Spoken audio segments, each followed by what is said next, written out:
Hey guys, and welcome back to another episode of Everquest Old School.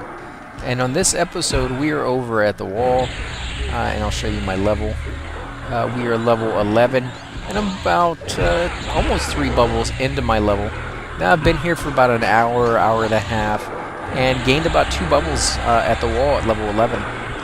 Now granted, some of these creatures are not quite high enough for me to get experience. Some of them are dark green or light green. Other ones are blue, and I'm still getting experience off of those. So there still is enough here for you to make a bit of experience, but you would be better off going inside the throne room at this level and staying in there with a group. Now, there's not always a group in there, unfortunately. It's a great place to level up, but it is kind of difficult. Things spawn incredibly fast. If you guys want to see what that's like, you're welcome to check out some of my older videos. I did that with my Paladin on one day, and I did that with my Cleric as well. So you do have videos of that. But I will do more and more as we progress through our levels. And right now it's pretty late, so there's not a whole lot of people on. In fact, I'll show you how many people are here. Only about 15 people in the zone. If you get on during prime hours, you can have this entire zone camped, which is exactly what happened on the earlier video of me with my Paladin inside there. The entire zone literally was camped, and there was still a couple of extra groups being put together to just kill random trash mobs together. That's how many people were sitting in here just waiting for a group that they would just group together to do it. So I guess he ran off to get... There's another belt. I have no idea whose turn it is. Go ahead and loot up some of this junk. They don't seem to want to loot the junk. I mean, I can understand that. Belt and shoulder pads. Go ahead and link that so they know they can deal with that. I'm not worried about it. I'm just clearing it up so it doesn't clutter the battlefield as much. It's the same one I linked on earlier. So 2 belts and a shoulder pad. Actually, 1 belt. The other one's just a rawhide belt.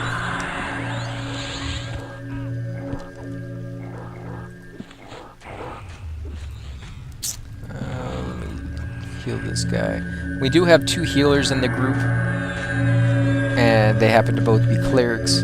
Kind of gotten out of habit of saying clerics as just healers in general.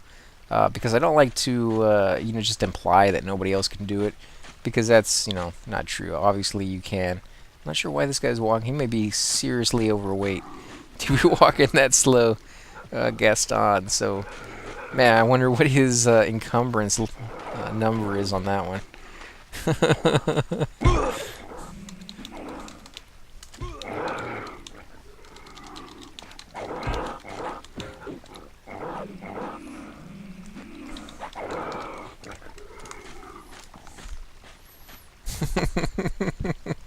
He may just have his walk on to be funny. See if anybody notices. Not overweight, just running at dwarf speed. That was funny. I like that one. 14 dexterity. Wow. He is seriously overweight. He's on the verge of being so overweight he can't even move. He needs to destroy some copper or something. And he keeps looting. I just saw him loot a second ago. He's like, yeah, I'll just add on to the pile. I don't care.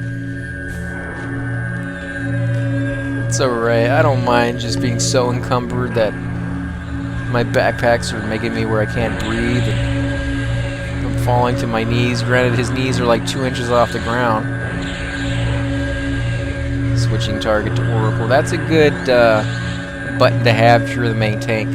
Switching target and then %T to show what target you're switching to, because I mentioned this in my last video for yesterday, was as the tank sometimes you have to make tough decisions on when to switch. How much copper and silver do you have? Oh nice, we got a train coming. Is it going to come through us or somewhere else? But as the main tank, sometimes you have to make that decision. Do I switch targets? Is there somebody else that I didn't notice? Is there a healer or a a wizard blasting away that I could burn down really quick. Go ahead and leak that crush bone belt. Get this, I think that's a rawhide belt. So I'll loot that. Go ahead and get rid of this junk.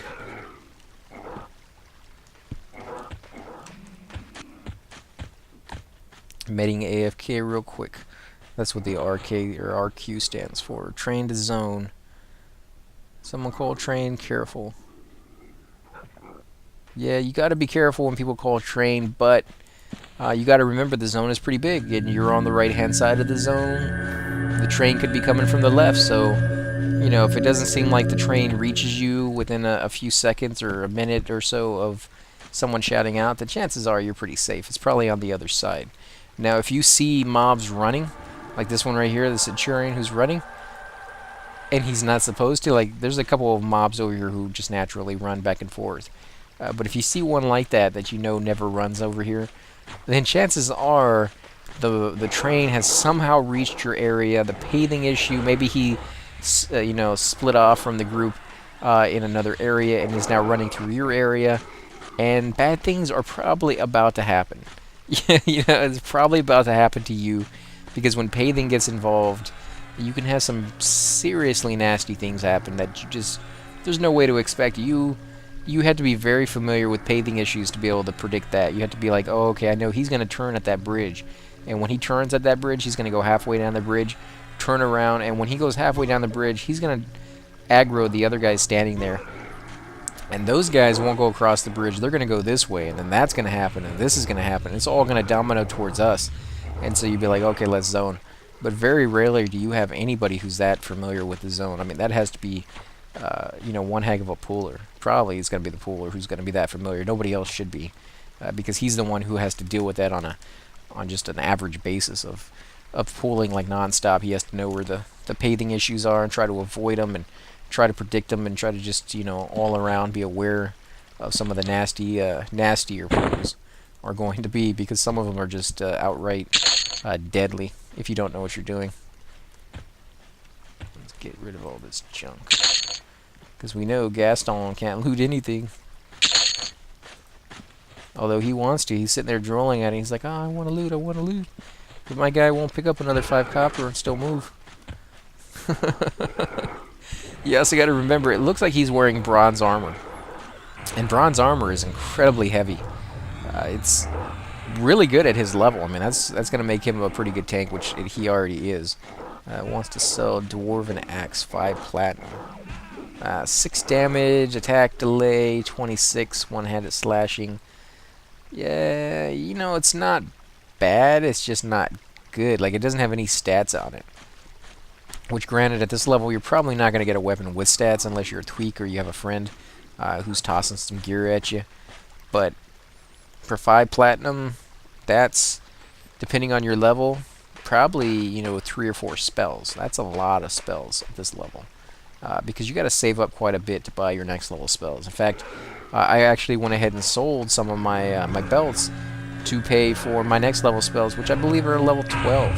And now I have 43 platinum. I only had like a platinum and a half from being here. I wasn't really making that much money in the group. In fact, most of the time, in fact, I look like I'm encumbered as well. No, I was just walking backwards.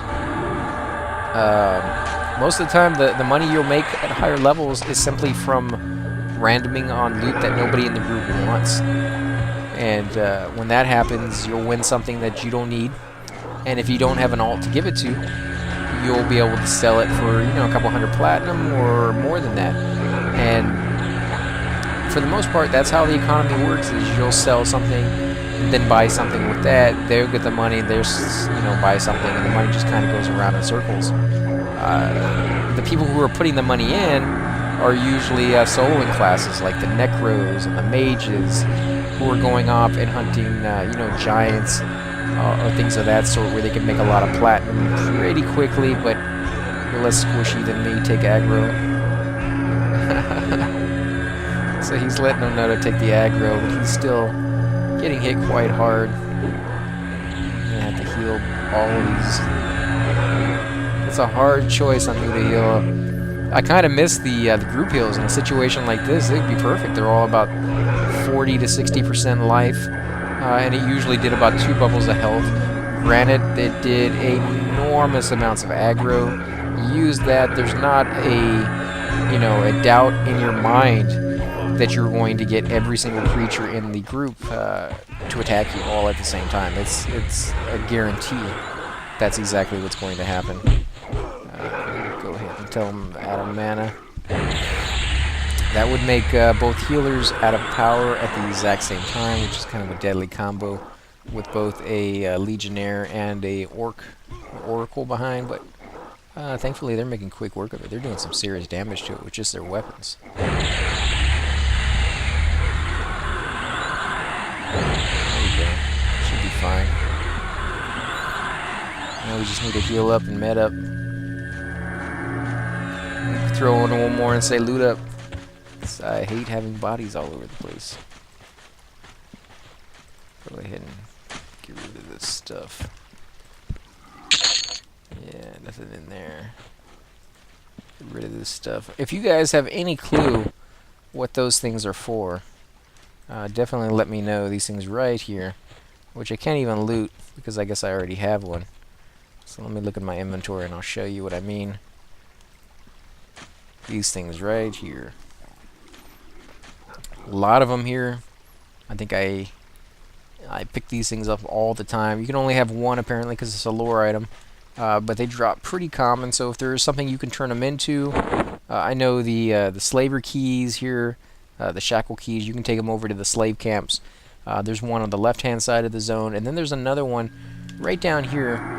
You go across the bridge, and down here in a little pit, there's a couple of guys down there. And what you do is you hail them, and you give them 1 copper, and then they tell you what key they need. They'll tell you, I need, shackle key number 4, or I need shackle key number 5. And you look through, and you see if you have the key. This one's shackle key number 21. You drag it, put it on them, give it to them, and you'll get a little bit of experience. I think that's all you get. I don't think you get any rewards or, any loot or anything out of it that way, but you may get some faction points if you're lucky, but other than that, it's just a little bit of extra experience. Kind of like the shoulder pads. It's just that extra little something for doing what you're already doing. Let's see, she's blue. I'm not sure what class she is. Let's go ahead and take a look. Now she's LFG, so she's easy to find here on the list, and she's a level 8 cleric. So we could go with 3 clerics yet again, but we have a full group, so we're just going to have to hold off for now. Let's go ahead and heal up. Stand up, heal up. 30 minutes, did you get buffs, L? I'll find out in a second. Nope, missed him. And usually you'll have, if you have more than 1 cleric or more than 1 healer in general, you'll have one of them on buff duty while the other one's doing the healing. Because buffing, believe it or not, takes quite a bit of power to do. It can be a job in itself. Granted, at this level, they last for about 30 minutes a pop. The 2 of them that we have. Higher levels, they last for longer. I think they go up to like 90 minutes or 2 hours. And so you don't have to do them as much. So it's not like a full-time job then, but at this level, 30 minutes goes by pretty quick, and chances are you won't be able to buff everybody up before you have to med up again. So you'll be at full power, you'll buff like 3, maybe 3.5, people, and then run out of power and have to med up, and then do the rest of the people. And by the time you've done that, you probably have about 15 minutes before your buffs wear off again. And it's probably going to take you a good 5 minutes to med up all the way unless you have some sort of clarity. So yeah, that's going to be almost a full-time job. So if you're doing attacking in the meantime, which you should be if you're bothering to med up so that you can buff everybody, take advantage of it, you're going to want to have somebody healing full-time and the other person just on buffs. Now sometimes it's not that bad. Sometimes you may have quite a bit of power as a healer. You may have good armor or whatnot, and so you're able to get away with it a little bit better and actually do some healing during the fight and things of that sort. But it does take quite a bit of time out of your healing ability or your healing schedule anyways to to actually do that. So you may be, especially if you're like the higher level, you may be relegated to the buffing because your buffs are going to be stronger and they're going to overrule his anyways, and just have the lower level person heal. Because as I said many times before, you don't get a heal spell every time you level. You may have to go 3 or 4 levels before you even get a next level spells. And then when you do get those, you may not get a heal spell in there. You may have to wait till the next level spells before you get that heal spell. So there may be a level or range of like 8 to 10 levels where everybody who's in that range has the same healing spells. Granted, I've said this before, where you may have more power because you're a higher level. You don't have more powerful heal spells. Your healing doesn't go up based off of your level. It goes off your healing, your actual spell. In Everquest 2, you can get things like potency that will increase, or critical heal chance with your AAs and things of that sort. But in this version, you don't have that yet. They haven't come out in that expansion. Later on in Everquest, they do with the later expansions, but this early on, you won't have those. Say when mana is full, so we're about 20%, which should be good enough for him to start pulling a couple singles.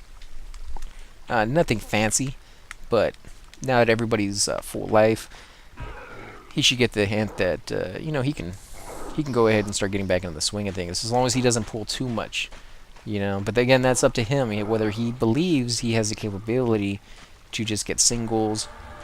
If he knows that the closest room he can pull has 4 guys in it, well, he's just going to wait until you're full power or close to it before he pulls that, because his first pull is going to be 4 guys, not 1. So, but just let him know. He'll make that judgment call because he knows or he should anyways. At higher levels, he'll know what he's getting himself into if he's familiar with the area.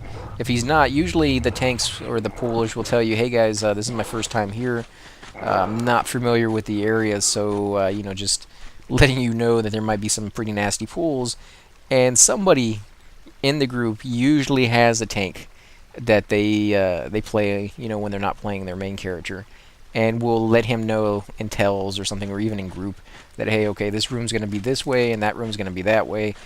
Just expect it. They kind of give him a lending hand, because ultimately you're in the same group, and holding that stuff back for secrets may make you the uber puller in the game at the time, and not letting people know what it is may make you highly desirable. But at the same time, you're trying to make experience on that other tune, and so if you keep it all to yourself and never let anybody know, then nobody's ever going to be able to pull those rooms, and you're never going to be able to make experience or loot with those other tunes. So usually people would share the information, just let them know. I never really saw anybody, really say, oh, it's secret, we're not letting you know. That comes into play with guilds at higher levels, when you're like, how do you kill that dragon? What is your tactics? I plan to show those on camera just as soon as I can get to those levels, but I have to make sure I find a guild that's willing to do that, because some of them don't want to release their tactics. They don't want to let you know how you take those things on. By now, though, pretty much all the tactics have been discovered and it's been played out, and pretty much you can go online and see just how it's all done. For me, it's not about walkthroughs and showing you guys how to do it. It's more about the fact that you guys can watch as it's going on and see it, because a lot of you who may be watching played in the old days, and if you did, you may be wanting to relive some of those old memories and be like, oh, I want to see how Maggie dies again. I haven't killed that guy in a long time. Or maybe you never killed him. Maybe you were like me and didn't go on raids that often. I know I didn't until my cleric got higher level, and then he was just all over the place. People wanted him left and right. They couldn't get enough of the clerics at the time. So as soon as I got him to, I think, level 50, he was just every plane under the sun and then some. And then he was going like every week to all these places. In fact, I literally had to start playing my Shadow Knight again, because he was getting so many tells when he logged on. I would get like 15 propositions the moment I logged on to the game saying, hey, come do this, come do this, come do this. And I'd have my pick, but there would be days where I log on and be like, hey, I just wanted to do this. I just wanted to chill. I didn't want to do a 12-hour raid. I mean, those are fun. I don't get me wrong, but some days you're just not up to it. You know, you just want to relax. So it can be kind of rough. So I don't know. Just expect that if you're like an enchanter or a really good pooler. Oh my God, if you're a good pooler, I don't care what class you are. If you know how to really pool, especially in raids, man, the moment you log on, they do not care what guild you're in. If you're available, can you come over here and pool for us? You don't have to share with us how you pool that room. Just go pool it, you know? Because that can make huge differences in a raid. 2 Legos, they're doing pretty good. I mean, they're eating through all my power, but... Again, I think we're going to go ahead and call this video here, guys. It's probably a little short, but